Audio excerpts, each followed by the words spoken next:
সরকারের নানামুখী উদ্যোগ ও সরবরাহ স্বাভাবিক রাখার পর ও কাটছে না জ্বালানি তেলের সংকট। রাজধানীর পেট্রোল পাম্পগুলোতে দেখা গেছে যানবাহনের দীর্ঘ লাইন। ঘন্টার পর ঘন্টা অপেক্ষা করেও চাহিদা অনুযায়ী তেল না পাওয়ার সাধারণ মানুষের মধ্যে দেখা গেছে তীব্র ক্ষোভ।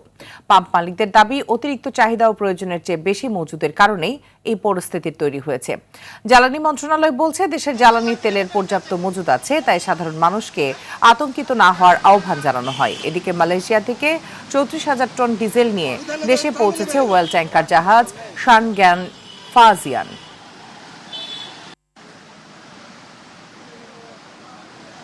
ফজরের নামাজ পড়ে লাইন দিছি, আর এখন পর্যন্ত তেল পাইনি। ঢাকায় তেলটা একটু সেভ করার ট্রাই করছিলাম আর কি। অনলাইনে দেখতেছি তেল আসছে, জাহাজ ছাড়তেছে ইরানের ওখান থেকে, বাট এখানে তেল ঢুকতেছে না। কি কারণে ঢুকতেছে না সেটা যারা দায়িত্ব তারাই বলতে পারবে ভাই। দর্শক, এই মুহূর্তে রাজধানী খিলক্ষেত থেকে সরাসরি যুক্ত হচ্ছেন সহকর্মী জাহিদ রহমান।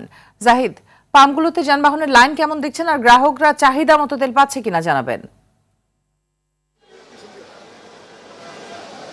মৃত্যু লাইন যেটি দেখিয়েছি আমি কয়েকটি পাম্পে, সেটি কিন্তু এখনো অব্যাহত আছে। আমরা যদি দেখাতে চাই, আপনার পেছনে দেখবেন যে এখনো পাম্পগুলোতে অপেক্ষমান যারা চালক রয়েছেন।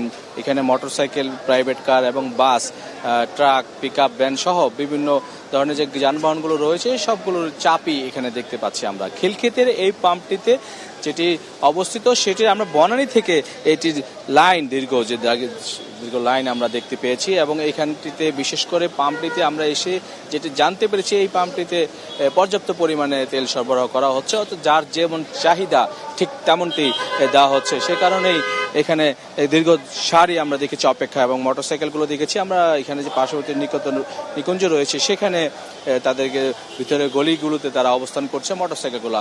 এছাড়া অন্যান্য যে প্রাইভেট কারগুলো রয়েছে, সেই প্রাইভেট কারগুলো দেখতে পেয়েছি যে এখানে যে অপেক্ষা রয়েছে অপেক্ষমান, তারাও দেখেছি যে বনানী থেকে যে সিরিয়ালগুলো রয়েছে, এখানে বেশ কয়েকটি নজলের মাধ্যমে এখানে পাম্পে তেল সরবরাহ করা হচ্ছে, এবং পাম্পগুলোতে যে দেখতে পাচ্ছেন যে তেল নিচ্ছেন, এবং যারা নিয়ম না মানছেন তাদেরকে নিয়মের আওতায় আসার জন্য কিন্তু মাইকিং করে বলা হচ্ছে যে সিরিয়াল যেন কোনোভাবে ভঙ্গ না করা, এবং এই যে বাড়তি চাপ, এই বাড়তি চাপ যেন সহজে মোকাবেলা করা যায়, এই জন্য পাম্প কর্তৃপক্ষ তাদের যথাযথ দায়িত্ব পালনের চেষ্টা করছে। এছাড়া আমি যদি বলতে চাই যে তেল সরবরাহের জন্য যে পাম্পগুলো নির্ধারণ করা হয়েছে, সেই পাম্পগুলো, অনেক পাম্পগুলো দেখেছি আমরা কিছু কিছু জায়গায় সীমিত আকারে তেল সরবরাহ করা হচ্ছে, যেন গাড়ির চাপ যেটি রয়েছে এবং তাদের যে প্রাপ্ত তেল রয়েছে সেটির ভারসাম্য রক্ষা করার জন্য।